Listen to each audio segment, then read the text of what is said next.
in this case, I loved those crusty curly bits on this bed. I love the dark parts and the light, but it's completely free apart from that. I designed the other curly cues, and these were padded in place on the heavy base before I put the lame on top. And then in this case, the lame is sewn down to the heavy base by hand round that. They are padded where the others weren't. And the palette of that, this is a far more sophisticated palette. And in this case, I had to cut and draw patterns to fit in with this. I'd cut a piece like that out of paper and pin it in place. I'd put paper up against this with my fingernail, draw where I wanted on the paper, cut that out. I'd pin on a whole section of paper and I'd work on that area, and so I built it up, and the colour scheme. But it is a far more complex piece than the others. I could say that anyone could do those. This is a bit more sophistication into it. I love rock faces and escarpments, and Kakadu is in Northern Territory.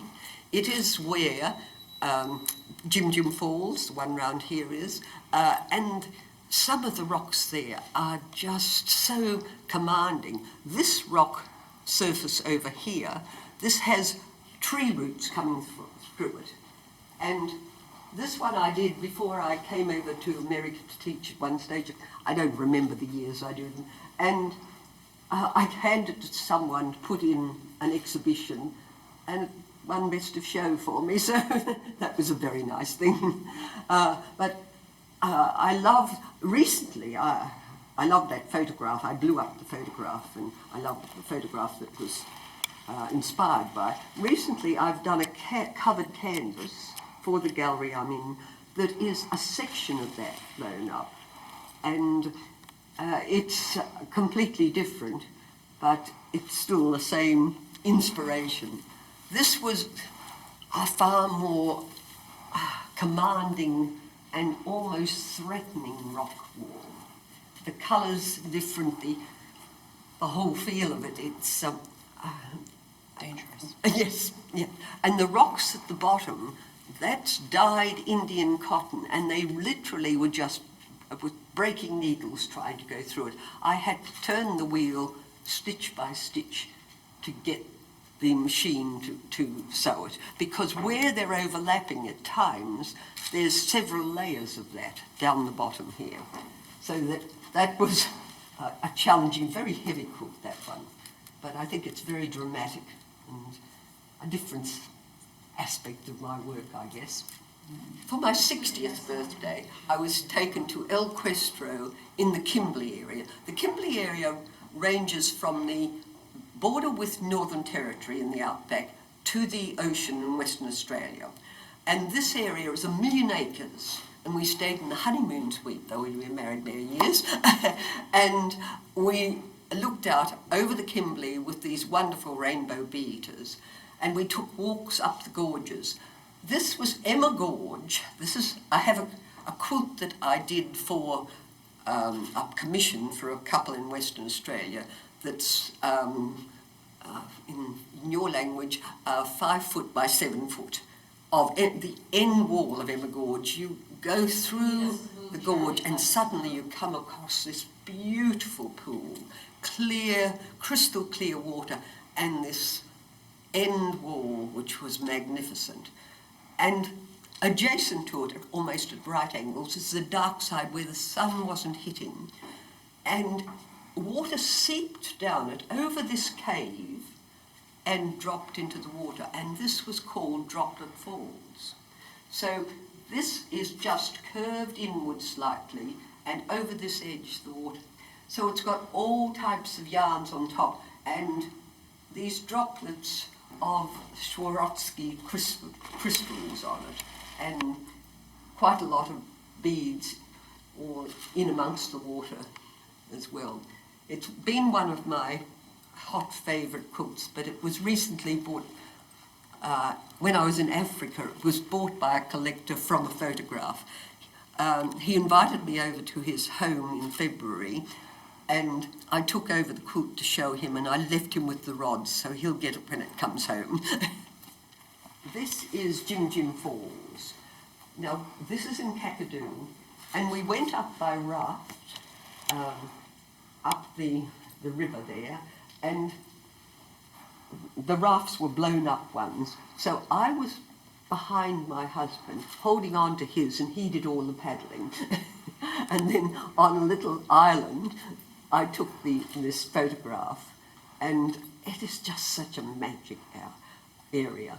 There's twin falls in another piece of mine, but Jim, this was for an exhibition, and it never made the exhibition. Same daughter that's bought that one said to me, Mum, I really want to ask you something. Don't say no, talk it over with Dad, but I can't live without that quilt. So she bought that one. But I think it's a lovely quilt. It's never been seen in exhibition before. So she also owns the Celebration 2 quilt around the one that reflects the fireworks. Let's go see that. The fabric on the bottom of this, the top fabric, is a cotton organdy that I'd found in the cupboard that I bought many years ago when a place was closing down. Before the beginning New Year's Eve, I had found it and said to John, I could see that over reflections, not making the reflections too glary. And he said, oh no, I think it's too thick. I'd pinned it up on my design board, went away for a week's holiday, and when I came back, of course, there was a whole world's fireworks. It's no city in particular. I did two. The first one was bought by the same architect that bought South Bank, and this my daughter bought. I have a box of building materials that are city materials, and I built the city. This was a devil to work with. I actually put fusible, which I don't normally do, on the background, then put the sparkles on top, and then fuse to that the finest tulle. Now, if you know what finest tulle looks like, it was black, and it burns if you look at it twice. It was very gently fused, and then the stitching was done. Otherwise, every time you touch this, they moved. Down here, there's the shinier fabrics are layered between an underlaying fabric with a small spot and then stitched with metallics on top. This is like a casino on the water there, but people say it's Sydney, people say, oh, that's Hong Kong, you know, but wherever it's a generic city, no place in particular. But our freeway in Brisbane has the lights along it like this, and I found that and thought, that's just the right thing. But it gives me a lot of pleasure. I do quite a lot of flower work, but because I knew Velda, I'd met her, she probably doesn't remember me, I met her many years ago, but I knew she did large flower pieces. So I felt I should include some of my flower pieces. I don't fuse these. I cut individual pieces of fabric and I pin them on. Doesn't matter how big the piece, I pin them on. When I stitch, I start from the outside and start stitching in, and I only do 5 or 10 minutes work before I look at what's fallen off and pin, because the pins, particularly in silk, they fall through. So they're pinned back on. The flowers are done separately and put on afterwards. These are all stitched on with invisible thread. This again is part of that supper cloth in that little area there. It gives lovely texture. The leaves that I make are all backed with a synthetic, and I put fusible on the synthetic, cut out my leaves, put the paper back over the leaves, they're like a jigsaw on top, fuse them down, stitch the veins, then I cut them out with the merest 32nd of an inch outside of the synthetic, which I burn back with the soldering iron. This stops it from fraying and gives a crisp edge. These flowers are 3 layers fused together, but I never fuse without stitching. I have seen good work coming apart when I've had to send it to exhibitions from when I was coordinator for World Quilt and Textile. So I always stitch, and I stitch with clear, invisible thread. They're stitched, and there's a lot of hand stitching in that one. I don't like working on white, so I dye the heavy base. Now this was just dyed with greens and yellows, and I put the path in. I wanted to see if it would work from a distance, if you could see that path working, going round the bend and disappearing into the trees. If it hadn't worked, I would have covered it over with more. Didn't matter. But if you look between the rocks on the path, you'll see some background. By dyeing the background, there's a bit of background there. You can leave some of the background showing. You don't have white between. It's all harmonious with what's going on top. Greens are difficult to work with. Some greens just don't go together, but there's so much variety in greens. I use a lot of this fabric here. You'll find it in various pieces of my work. It is a heavy fabric that's silk, linen and cotton weave. It's called Sprint. I still got some undyed, and I dye it in whatever colours. I've got it in purples, I've got it in all sorts of colours. But it's wonderful because the reverse side of it, because of the weave, will be different from the front. So you can use both sides and you get that variety which is harmonious with each other. I use also a lot of damask.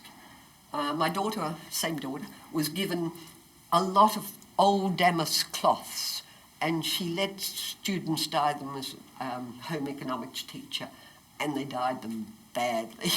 And they all landed on my doorstep, and I've over-dyed them. I've done wonderful things with damask.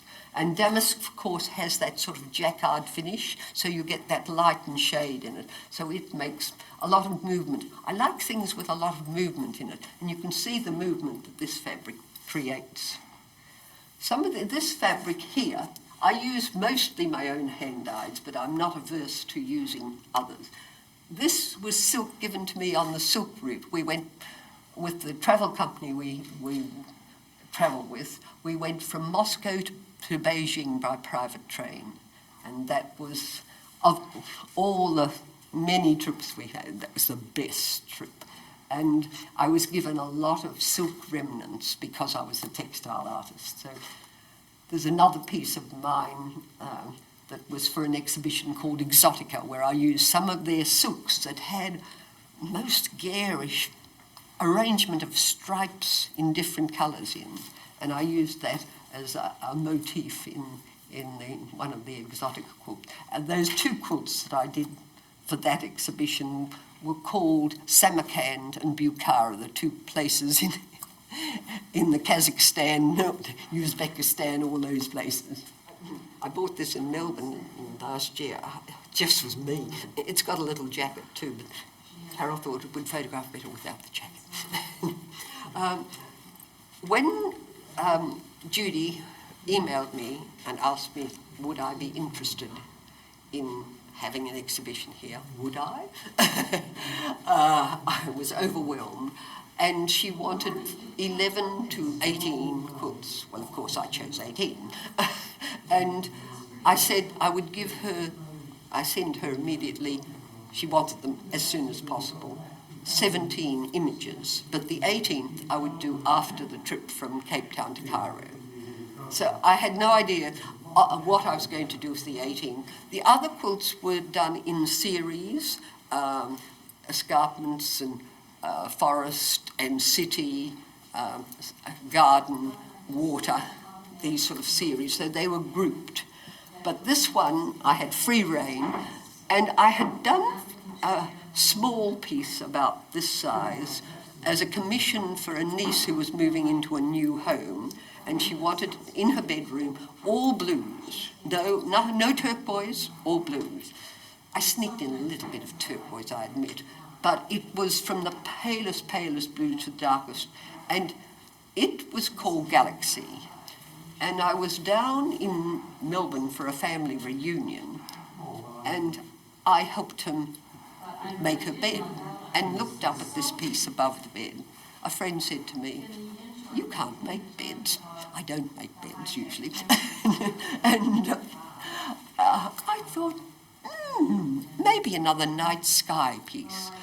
I had a book which came out in 1995 called A Quilter's Journey, Inspiration to Culmination. It was what inspired me and how I went about it.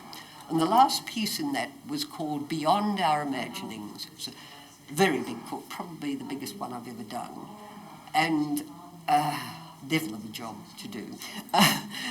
It had all curved lines and these magical colours. So this one is called Constellation, and I let my head go. I used the purples and the turquoises to enliven, and little bits of mylar. There's lace here from a dress with sequins on it. There's all sorts of fabrics are included in this. There's no boundaries to what you can use when you do something like this. The shapes, it just grew. I worked on the shapes, and I just went on that little sparkle, so it was like the night sky. And I loved them, and I had such a wonderful response. Judy said, "Constellation is beautiful. A wonderful addition to the exhibition," so that really pleased me. Now, with this type of dyeing, I dye in a tray. I have big trays that come from under the table. My big table is laminated and has a tray shelf underneath.